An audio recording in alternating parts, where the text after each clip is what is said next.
Authority పెడితే మేము ఏం చేస్తాం? ఈ రోజు వరకు దాకా మా కాయిదాలు ఉన్నాయి సార్, ప్రజావాణిలో ఇచ్చినాయి. ఈ రోజు వరకు పరిష్కారం అయితే లేదు. జిల్లాలో ఏం జరుగుతుంది? ప్రజల సమస్యలు ఎట్లా తీయరు కావాలి? ఈ రోజు ఏం జరగబోతున్నది జిల్లాలో అంటే మా పీడిత వర్గాల మీద దాడులు చేయడమే ఎత్తుకున్నారా ఈ ప్రభుత్వాలు కూడా అనే ఆలోచన మాకు కదులుతుంది. ఎందుకు సార్ మా ఆవేశం ఎంత?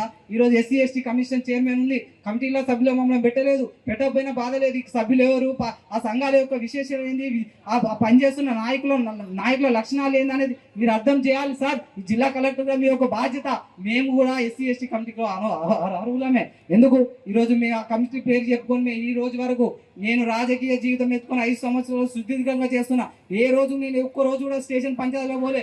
ఎక్కడ సమస్య ఎక్కడ ఉంటే అక్కడనే పోయినా. ఈ రోజు నా గురించి గొప్పలు చెప్పుకోవడం కాదు, మానవుల ఆశయాల కోసం మా జీవితాలను వదిలిపెట్టుకొని మేము తినిగా వెక్కాడి డొక్కాడే ప్రజల గురించి మేము పోరాటం చేస్తున్నాం. మీరు దీన్ని గుర్తులో పెట్టుకోవాలి సార్. ఎస్సీ ఎస్టీ కమిషన్ ఇప్పటికైనా మీరు నిర్ధారణ చేయండి. నాయకులు సంఘాల యొక్క పనిని చూసి ఆ లక్ష్య ఆ వ్యక్తులను పెట్టుకోవాలి.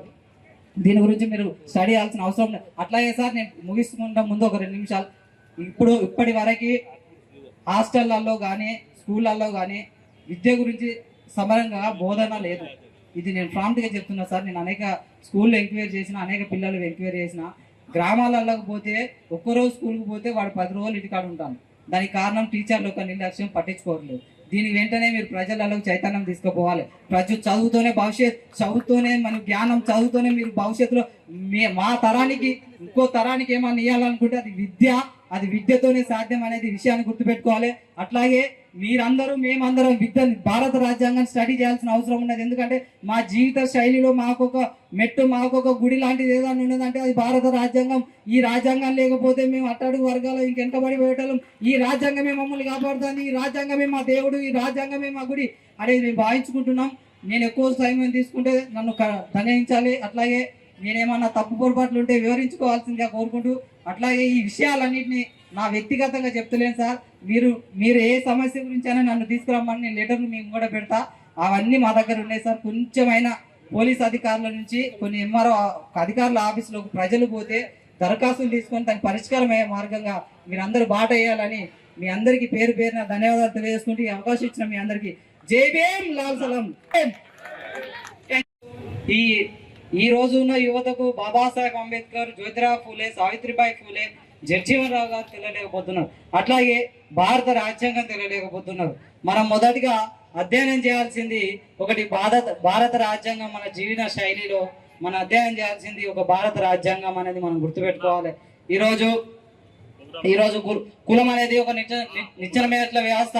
కాకపోతే ఆ కులం అనేది ఇంకా పోవట్లేదు. అంటరానితనం ఇంకా పెరుగుతుంది. విద్యార్థులు ఇంకా కులం అనే దూషణ ఇంకా పెరుగుతుంది. దీనికి నిర్లక్ష్యం చేయాలతో దీని కులం అనేది ఎలా పోవాలనేది అధికారులు చెప్పాలి. అధికారుల యొక్క విధానంగానే ఈరోజు మాకు విద్యార్థులుగా అవకాశం ఇవ్వకపోవచ్చు. మేము ఆర్గనైజేషన్ గా పాఠశాలలకు, హాస్టళ్లలో పోయినప్పటికీ మాకు అవకాశం ఇవ్వకపోవచ్చు. కానీ మీ తోటి విద్యార్థులుగా మేము స్కూళ్ళలో ఈ బుక్స్ ని మీరు డొనేట్ చేయాలి. కలెక్టర్ గారికి మేము విన్నతి చేస్తున్నాం. ఎందుకంటే ఈ సమాజంలో చట్టాలు ఏంటో తెలియట్లేదు. చట్టాల ద్వారా మేము ఎన్నికైతున్నాం కానీ చట్టాల ద్వారా మాకు ఏం లాభం జరుగుతుందో తెలియట్లేదు. ఈ చట్టం ఏ వైపున మాకు న్యాయం చేస్తుందో తెలియలేకపోతున్నాయి ఈ పీడిత వర్గాలలో. అట్లాగే ఈ జిల్లాలో పిల్లల డ్రాప్ అవుట్స్ ఎక్కువ పెరుగుతున్నాయి. ఉదాహరణకు ఆజం నగర్ లో ఎస్టీ నాయకపోడు పిల్లలు, అమ్మాయిలు ఈ రోజుకు చదువుకు దూరం అయ్యారు. దానికి కారణం ఆధార్ కార్డు లేదని చెప్పడం వల్ల. అధికారుల దగ్గరికి పోతే ఒక ఆధార్ కార్డు చేయాలంటే సంవత్సర కాలం పడుతుంది. అది ఆర్డీఓ గారికి పోవాలి, ఆర్డీఓ గారి రిఫర్ తో మళ్ళీ ఎంఆర్ఓ గారికి పోవాలి, గ్రామాలకు పోవాలి. దీనివల్ల పిల్లలు ఇంకా డ్రాప్ అవుట్స్ పెరుగుతున్నారు. అట్లాగే కొన్ని విషయాలు చెప్పాలనుకుంటున్నా జిల్లా కలెక్టర్ గారికి. మా జిల్లాలో ప్రతి మండలాల్లో గ్రంథాలయాలు ఏర్పాటు చేయాలి. ఈ గ్రంథాలయాల వల్ల మేము చదువుకోవడానికి మాకు విద్యను దగ్గర చేయాలి. మాకు అవసరమైతే గ్రామాలలో క్రీడా ప్రాంగణాలు ఏర్పాటు చేయాలి. మాకు మధ్యానికి బాలిసలకు దూరం చేయాలి. అట్లాగే ఈ రోజు ప్రభుత్వం అసెంబ్లీలో 2 అసెంబ్లీలో గౌరవ శ్రీలు రేవంత్ రెడ్డి గారు మాకు హామీ ఇచ్చారు. పెళ్లి షాపులు ఎత్తేస్తామని. వెచ్చాగా సాగుతున్నాయి. మేము ఎన్ని అడ్డాకులు చేసినా మా పైన దాడులు జరుగుతున్నాయి.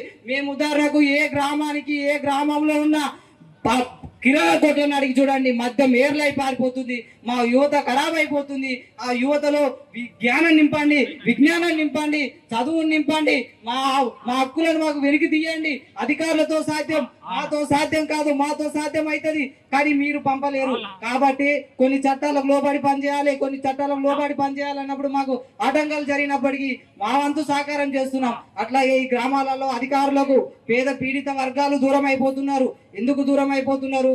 నేను నిన్ననే వెస్టర్డే ఒక సంఘటన చూసిన. ఒక ఘటనకు పోలీస్ స్టేషన్ ధర్నాకు పోతే పొద్దున 9కి పోతే రాత్రి 10 దాకా ఉంచుకున్న ఘటనలు ఉన్నాయి. కాటారం పిఎస్ లో జరిగింది.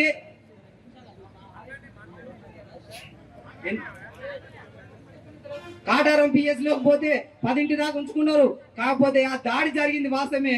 కాకపోతే దాని ఘటనకు ఎస్ఐ గారు వెనుక ఇన్వెస్టిగేషన్ తీయకపోతే బాధితులు తన తల్లిదండ్రులు కొడుకుపోయిన బాధలో బజార్లు ఎక్కితే మీరు మా ప్రజలకు ఆటంకం కలిగించారని ఎస్ఐ గారు దూషణతో ఆడవాళ్ళని చూడకుండా దూషించి కార్లలో తీసుకుపోయి స్టేషన్లో నిర్బంధం పెట్టారు. మా పైన నిర్బంధం ఎందుకు పెట్టాలి?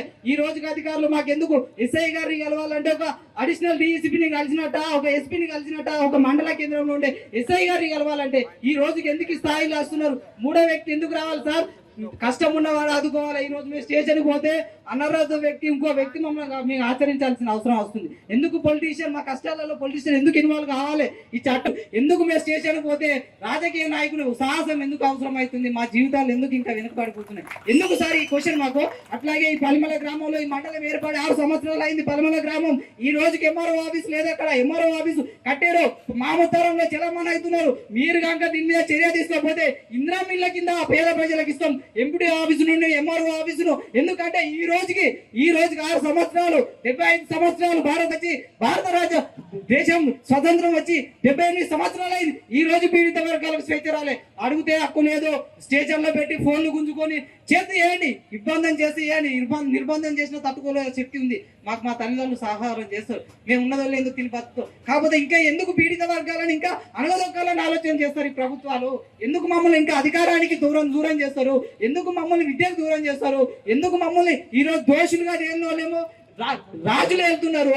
మేము ఎలాంటి దోషులు చేయని వాళ్ళం ఎందుకు నిర్బంధంలో ఉండాలి? ఈ సంవత్సరాల నుండి మా ఆవేదన ఎవరు తెలుసుకోవాలి? ఏ అధికారికి పోయినా ఫైళ్లు బతుకుతలే,